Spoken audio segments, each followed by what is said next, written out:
Hello, everyone. I'm very excited to talk to you all about my parasite that I chose to do my research on. My parasite's quite unique because it doesn't really look like your average microorganism that feeds off live hosts. Instead, my parasite derives from a mutation of cordyceps, and this specific cordyceps I'm referring to is the Ophiocordyceps unilateralis, known for its parasitism on ants. As soon as Dr. Stillo mentioned this project, I knew right away that I wanted to choose the Ophiocordyceps because one of my favorite video games of all time, The Last of Us, I don't know if you guys have heard of it or seen the show, takes place in a post-apocalyptic zombie world, with the creator of the game driving his inspiration on infection from this specific variant of cordyceps, which I always thought was just such a cool concept. You know, a zombie apocalypse that was taken over by some brain-controlling fungi. It's just really interesting. But let's move on and talk a little bit more about the attributes of this fungal parasite. So as mentioned before, their target host is primarily ants and arthropods, and it's said that there are about 35 of these Ophiocordyceps fungi that are known to control their host body. But most mycologists speculate that there could be some 600 different varieties of these host-controlling parasites, it's just insane to think about. So how does infection even happen? Well, scientists believe that the fungi infects its host through spores that attach and penetrate through the hard exoskeleton, growing fungal cells around the brain that eventually takes over the insect's nervous system to control its muscles. It needs to be mentioned that information about how this fungi is able to control its victim is still being speculated. Not much probable evidence has surfaced just yet, but scientists have theories that maybe the parasite releases a chemical to control the host brain or just completely alter the bug's DNA. Upon infection, the host experiences erratic or abnormal behavior completely left bound of its normal evolutionary conduct.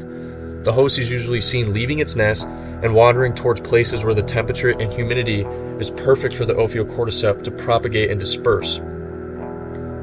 From there, it forces the infected ant to clamp down on whatever it seeks to grow on, whether that be the ground, trees, or any surrounding fauna, until the ant has completely succumbed to the fungus.